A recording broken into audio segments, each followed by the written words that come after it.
This Family Life News podcast is made possible by the support of listeners like you.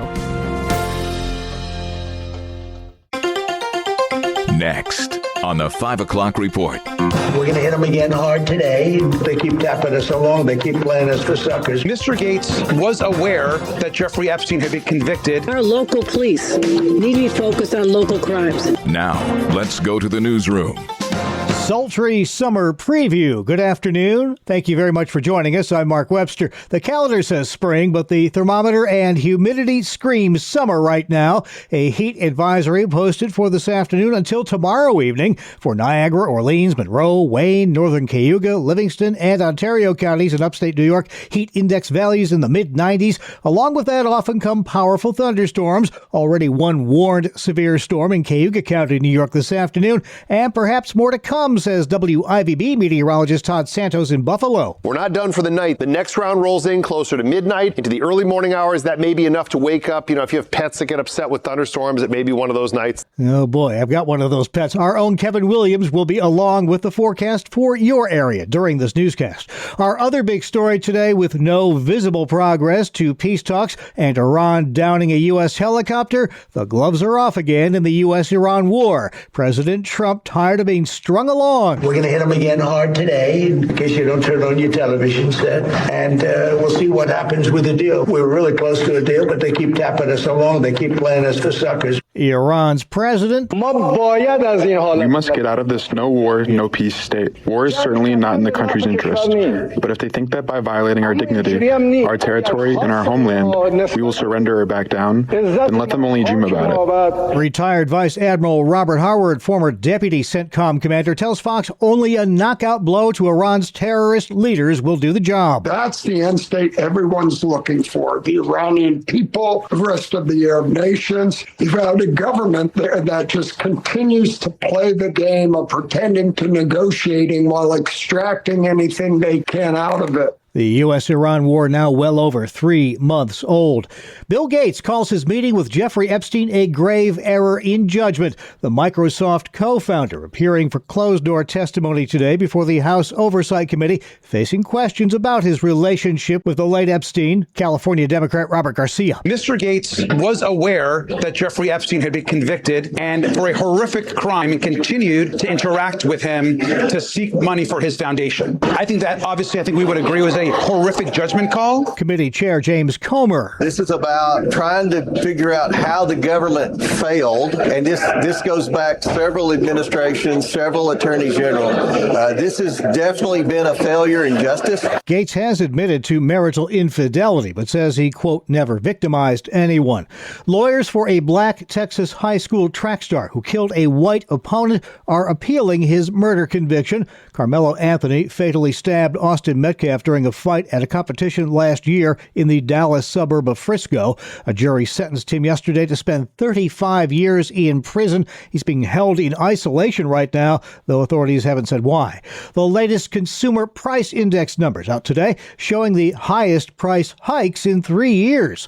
Hopes for lower interest rates this year might be dashed by that new inflation report, so says analyst Steve Cates at Bankrate.com. I think that we may start to settle into a bit of a high level, higher for longer here. So I don't think that we're necessarily going to keep accelerating at this pace, but we're going to have inflation that's elevated for the duration of this conflict. All right, next to New York State, where Governor Kathy Hochul is responding to federal borders czar Tom Homan's threat to surge ICE agents into New York City. And our local police need to be focused on local crimes. And that's what's behind the law I just enacted with the state legislature. Focus local police on local crimes. Holman not happy with that new law, which he says takes away safe arrest in county jails. Holman says it'll mean more ICE teams needed to go into neighborhoods to find people, and that results in more ICE agents than ever coming to New York City. Pope Leo met with Puerto Rican superstar Bad Bunny and his family during a visit to Madrid. The Vatican confirmed the Pope and the singer, whose Super Bowl halftime show didn't go over very well with a lot of folks, spoke briefly on Monday while both were in the Spanish capital. And 60,000 Christians rallied in one of the world's most secular countries in honor of Pentecost last month. The group gathered for a 4-day event in the Netherlands, where 60% of the population has no religious affiliation at all. Here's what it sounded like.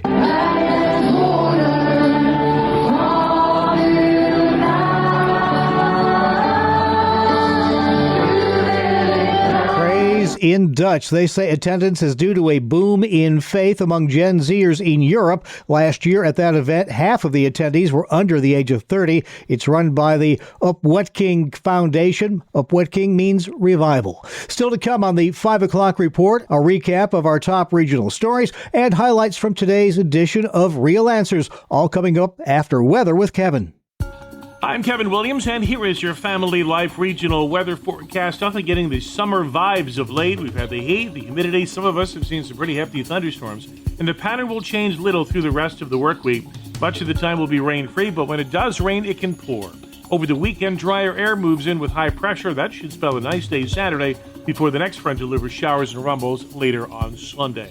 The call for tonight, watch for a couple of thunderstorms, especially this evening. And again, any thunderstorm will be capable on a localized basis of a drenching downpour and gusty winds. Overnight tonight, muggy, patchy clouds and fog, a stray shower or rumble. Low temps 60s and low 70s. For tomorrow and Friday, very warm to hot and muggy. Clouds, intervals of sunshine, a few scattered showers and thunderstorms favoring the afternoon hours. High temperatures both days, middle 80s to the middle 90s. All right, thank you, Kevin. Now checking the stories making news where you live across New York and Pennsylvania. Liverpool and Salina schools back open after shots were fired nearby on Tuesday. The Onondaga County Sheriff's Office says a house was swarmed by police just blocks from Liverpool Elementary and Middle School. Tom Newton's the public information officer. He says the case is a prime example of a domestic violence negotiation that ended with a peaceful arrest. We proceeded to bring our, what we call the Bearcat, our armored vehicle in, so we can make announcements to the person in the house, and the person in the house responded by walking out with his hands up and being taken into custody. The incident delayed dismissal at both schools. Some Niagara amusement park season pass holders are still waiting for refunds after the park announced in April it wouldn't open this year because of low attendance. Very convenient to go there for a couple hours.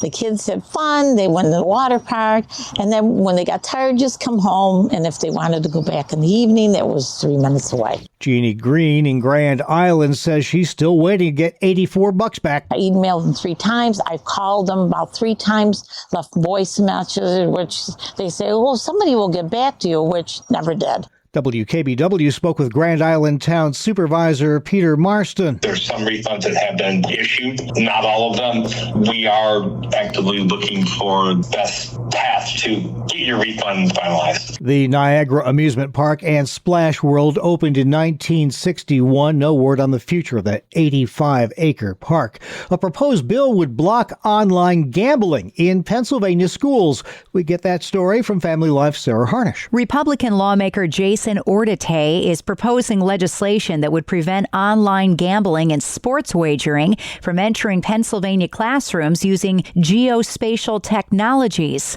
Ordete says it would protect students from accessing gambling while in class using a geo-fence around school property. Currently, though illegal for minors, students can sit in a classroom or stand on a playground and access online gambling and sports betting from a smartphone or computer. Sarah Harnish, Family Life News. Thank you, Sarah. The Pennsylvania House Republican Caucus holding a committee hearing today on House Bill 2270. That's a bill that would amend the Pharmacy Audit Integrity and Transparency Act, impacting how drugs are administered for Medicaid recipients. Some Republicans seem leery of the changes. A Medicaid PBA would only reach a small share of the prescriptions Pennsylvanians fill. So it alone cannot solve the pressures that the pharmacies that are closing are seeing. The bill hasn't made it out of committee yet for a vote in the full House floor.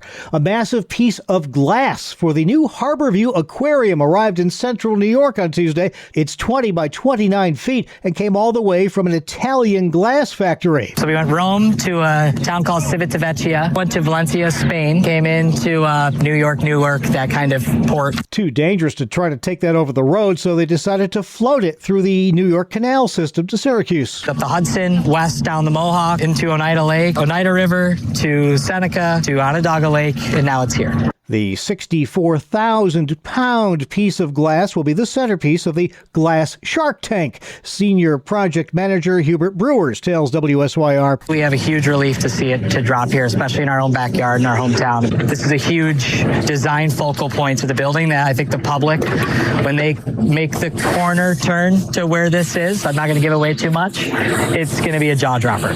The $84 million project in Syracuse's Inner Harbor is set to open in August, featuring 13,000 marine animals. Up next, highlights from today's Real Answers. Father's Day is coming up. I spoke with licensed mental health counselor Christopher Anderson about the crucial role dads play in the life of a family. A lot of modern society seems to have kind of downplayed that role, but that's certainly not how Scripture looks at it. Definitely not. I mean, there is just an abundance of support in the Bible for the importance of fathers. Obviously, God is our father. And, you know, the reality is, again, no better time, like you said, Mark, to discuss the importance and also discuss what's happening with men in society in general and what needs to be done about it. Yeah, let's dive into that a little bit. There's been a decided push culturally against the traditional masculine father figure in the family, but that's not really done wonders for the state of the family, has it? Most certainly not. I'm sure many of our listeners have seen recently how governors in a lot of the more conservative states have actually decided to rebrand June in honor of the nuclear family. It is just so important that, you know, we see that it's not just about celebrating Father's Day as much as it is just understanding that this is a real battle for the very integrity of our society, and also understanding that fathers and men in general have really been, we'll say, beaten up by society's trends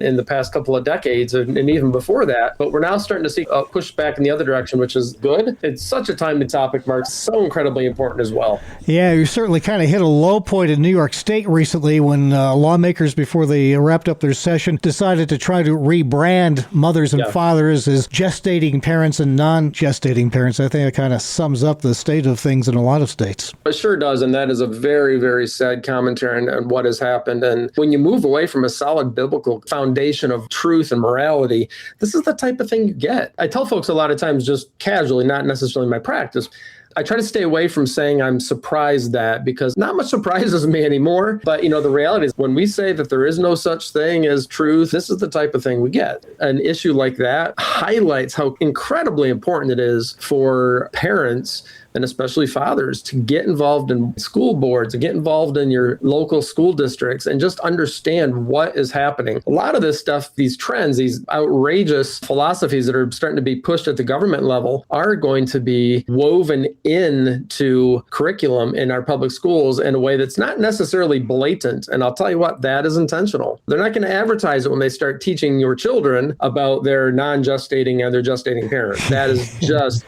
They're not going to, you know, publish a big newspaper article. Well, nobody reads newspapers anymore, I don't think. But you know, it's not going to make headlines. And that's intentional. That is intentional, because they do not want the pushback. We have got to be involved. And fathers, we've got to step it up. There's such a crisis of healthy fathering and healthy masculinity. The irony in all that is certain elements of the political spectrum like to label healthy masculinity and healthy fathering as toxic. And it's just unbelievable. Highlights from today's Real Answers. You can hear the entire feature and all of our Family Life original news features at Apple Podcast, YouTube, Spotify, and of course, FamilyLife.org. This is the 5 o'clock report on Family Life.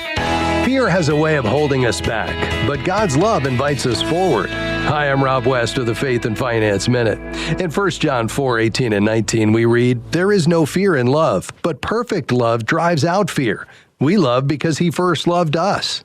That truth changes how we handle everything God entrusts to us, including our money. Jesus illustrated this in the parable of the talents. One servant buried what he'd been given out of fear. If we're honest, we can do the same. Fear makes us tighten our grip and protect what feels secure. But over time, as we experience God's faithfulness and care, we begin to trust Him more deeply, even when the future feels uncertain. God's love frees us to give generously, serve boldly, and trust Him fully. Discover the best Christian financial articles, podcasts, and videos by visiting our website, faithfi.com, or by downloading FaithFi, Faith and Finance from your app store. Thank you, sir. Finally at 5, it seems you can't take the little leaguer out of the big leaguer. It was a routine Monday evening at the Ingemar Franklin Little League ball field in suburban Pittsburgh when a tall guy in shorts and flip-flops carrying a glove saw the lights and wandered in and started playing catch with the kids.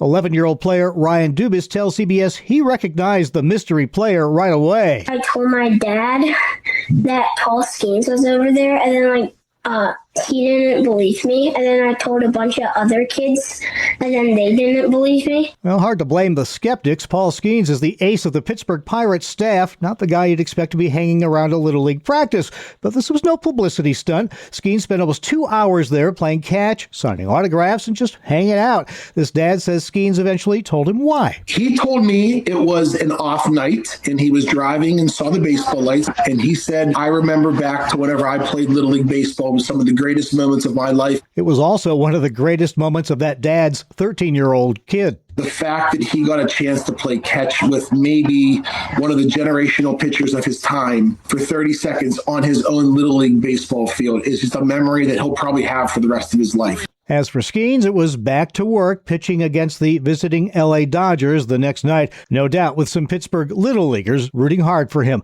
And that's the world we live in for Wednesday, June 10th, 2026. Thanks again for joining us. I'm Mark Webster, Family Life News. Thank you for listening to this Family Life News podcast. If you've been encouraged by what you've heard, please share it with others and click the subscribe button to automatically receive future episodes. Family Life is a listener-supported ministry. Podcasts like this are made possible by your financial partnership. Find out more at familylife.org.